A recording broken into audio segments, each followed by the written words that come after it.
Morning, everyone. Hope everyone is happy out here listening to a number of people and keynotes. Especially Ashish is the happiest person out there.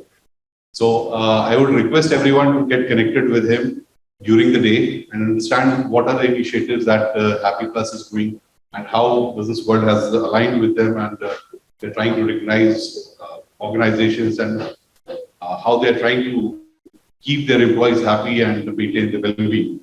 So coming to this particular session, we are talking about today, as Malik just said, says prep today for better tomorrow, work and culture importance. So we are joined by Mr. Umang Sharma, Global Operations Leader for Innover, Mr. Hemant Kumar Bhatia, Chief Human Resource Officer for Vedanta Limited, TSPL, and Mr. Pushkar Kumar, Chief Human Resource Officer for Crane Assets, Crane Oil and Gas, Vedanta Limited. I'd like to welcome you all on behalf of Business World. So we have spoken about what the future would be like and why the people should be happy and how the things have changed. And we have faced a few things in the past. The last 2 years have not been very good for entire humankind as well as for all the employees. So the first thing that we would like to understand is about your organizations. What are they? What are the kind of employees you have? And would like to understand that what are the highlights post-COVID that you have seen and what are the challenges during COVID. So with this, I would like to request Mr. Pushkar to give insight about his organization. Pushkar. Yeah. So I come from an organization, it's a metal and mines company, $15 billion global company, Vedanta. We are into zinc, we are probably all possible natural resources you may think of, and very recently into semiconductors and stuff like that. So it's a very well diverse business that we have, and I belong to the oil and gas part of the business. We have, as a part of our employee base, very strong, technical people who are geologists, reservoir engineers, petroleum engineers, people who are drillers. Then, equally importantly, people from enabling functions like IT, legal, assurance. So roughly about 1,400 people on roles, and then we have a huge base of contractual employees, roughly about 10,000 of them, all across different installations where we extract oil and gas. So I think one of the biggest post-COVID challenges is that, there is a context to what we are doing right now, and it is true for all the organizations. One has to realize that, the economy right now globally is not doing well. Even the growth rates, GDP growth rates, these are not really great to talk home about. Unemployment is very, very rampant. And despite all of these, most of the organizations during the COVID time, they have been doing their best in terms of trying to keep the employees on roll and do whatever best is possible to help them in terms of fighting the entire crisis. And the Indian organizations all across the globe, they have done fantastically well in terms of supporting their respective employee base during this challenging period. The most important challenge that we are facing is that most of the organizations, as they come out of this unfortunate era of COVID that we know of, is about growth, is about getting back to productivity levels, and therefore there are a many number of initiatives, changes which are happening in many organizations, and this could touch each and everyone in the organization. So I think there's a lot of uncertainty as a consequence of which you have to be very, very careful with regards to your change management strategy as such. So if you have a great change management strategy in terms of taking people along in your journey towards getting back to the growth path, which was there, which you were riding on pre-COVID era, I think that's really where the challenge lies. It's all about the fact that, unemployment is rampant, highest in the last 45 years. GDP is not growing as much. Demand side of the economy is not doing really well. And you have so much of social media talking about it. So employees generally get negative about it. And they also start getting negative about the plans of the company. And that's really where the challenge is, where the leadership needs to step up and they need to talk positive about the company. They need to show the vision, the larger purpose that the company stands for, and make sure that each and everybody is a part of that particular journey, adding value to the organizational growth and productivity part. That all of us need to focus upon as a necessary consequence of what we have emerged out of from a very, very catastrophic phase in our lives. So that is what I would say. You spoke about uncertainty and the challenges which have been there. So I'll put the next question to Umang about his organization and what were the challenges and how managing the people, and was there any initiative that you took to keep people happy as well, when you're getting them back? Thank you for having me here. Innover is a digital transformation company headquartered in Atlanta. We're about 2,500 strong, but we're just 4.5. I think I agree with Pushkar. I think this change management strategy is very important to me. Like any other organization we have, it's like, with people slowly coming back to work, people just don't want to come back to work. Productivity at home sometimes not as expected as it should be and things like that. But I think it's important that, and before I say what's important, I think we had it a little easier because we are a startup versus the larger size companies. The connect to the regular engagement activities. I don't think so. Is very important. I think compensation is no longer. I think people look for work-life balance. People look for, there's a study by Gallup that says 95% of people feel respected at work. I think these kind of things that were not important previously are very, very important. I think people need to be empowered. I think, if you give them that level of empowerment, one of my favorite lines is telling our employees, look at yourself as an entrepreneur with a salary. Giving that level of empowerment, giving them new technologies to work on, what is relevant today and what will be relevant tomorrow.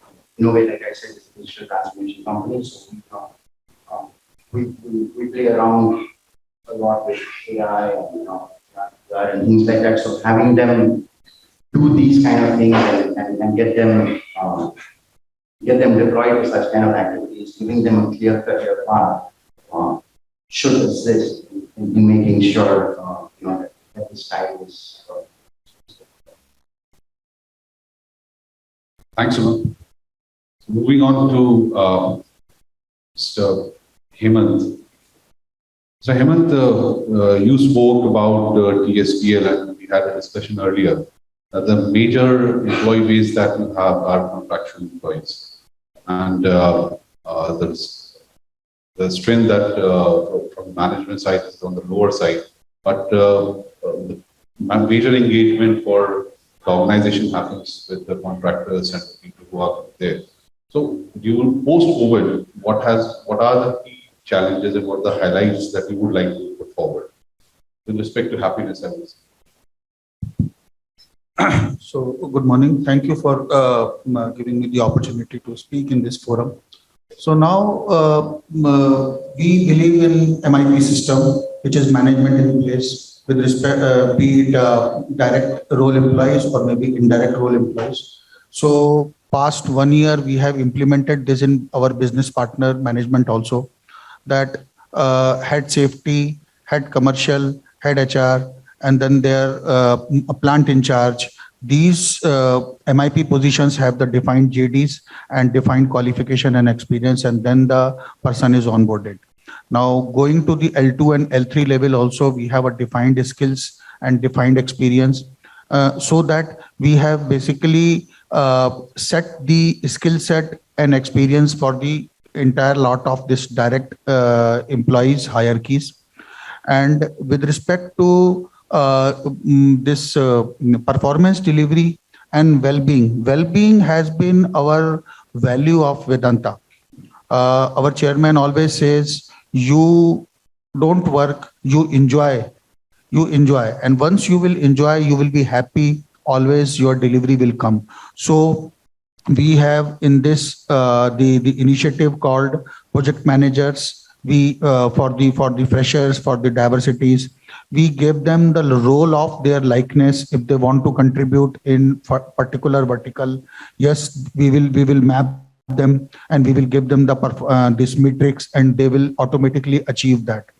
Now, post COVID, there has been a lot of shift. I would say people are not bothering about the big names. For example, Tata, AV Birla Group, Vedanta. I can give you some examples in which management trainees from premier MBA colleges have joined us. They remained there for 2 years after the COVID. Once there was opening up, they have gone to the various low-level names, startups, and these startups were very close to their home. They wanted to remain with their mother, fathers. They wanted to remain with their relatives, because we all know that this 2 years, many lives have been lost. Our near and dears have gone. So the mindset is completely changed. They don't bother about the package. They don't bother about the big names. They bother about the engagement, well-being, close to their relatives, because the times they are in the panic state that when this will come again, and they will be in trouble.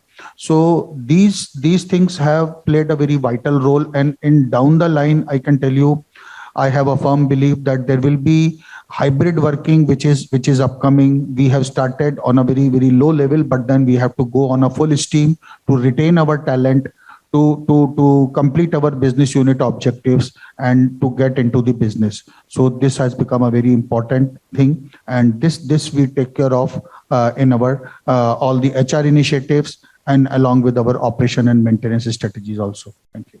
It's a wonderful culture, coming from the chairperson himself, talking about, people should be happy at workplace and enjoy the work, so that becomes more productive. So I'll come back to the second question, and that will be closing one as well, because we are running a little late. So we'll go to Pushkar ji, and the thing that I wish to understand, that when we talk from the happiness perspective and the cultural perspective, how does employer branding play an important role? How being happy versus high salary has played role in the recent past? So we like to be. So I don't really think that salary is at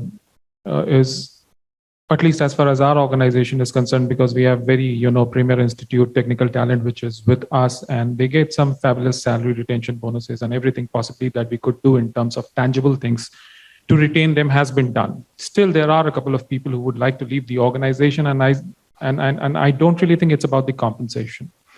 I think it's for us to introspect as to what really is missing in this entire picture.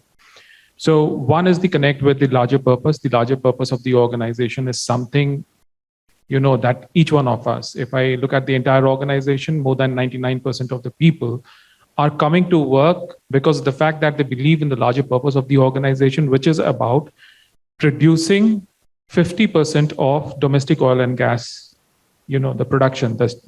Our current share is 25%, and to take it across to 50%, that's the kind of vision that we have.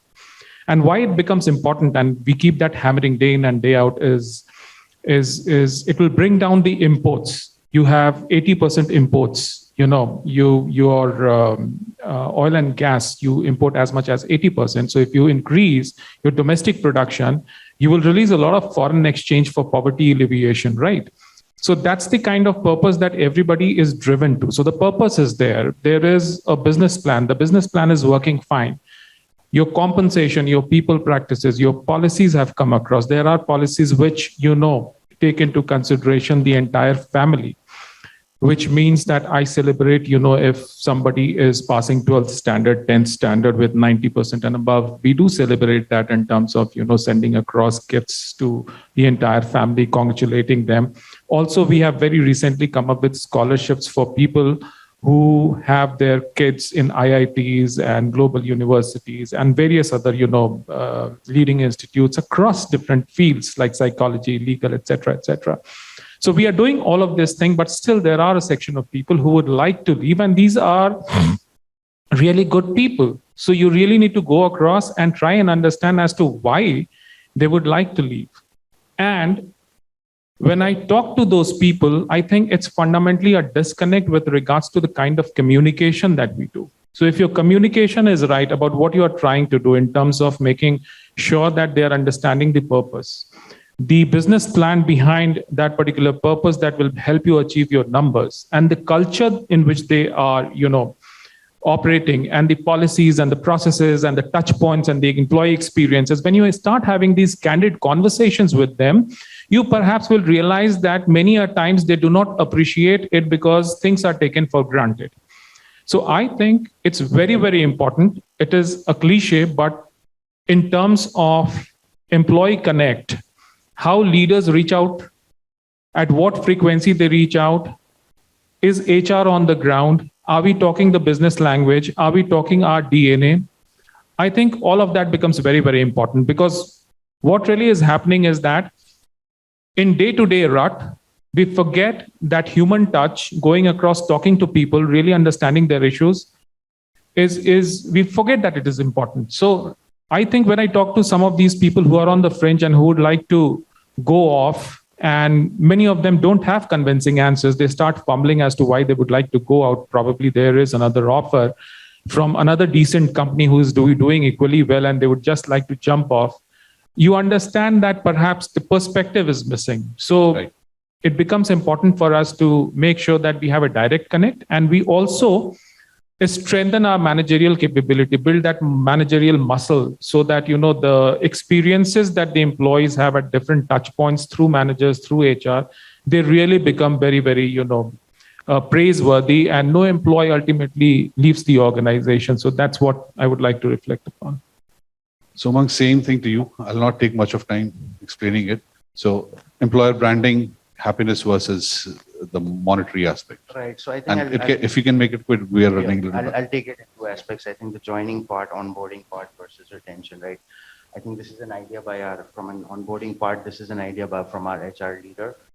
What we've started doing is during the onboarding process or the interview process, we allow the candidates to interact with our current workforce. We give them the option to interact with our current workforce, so they know firsthand what our culture is about. It's better to hear it from them than from us.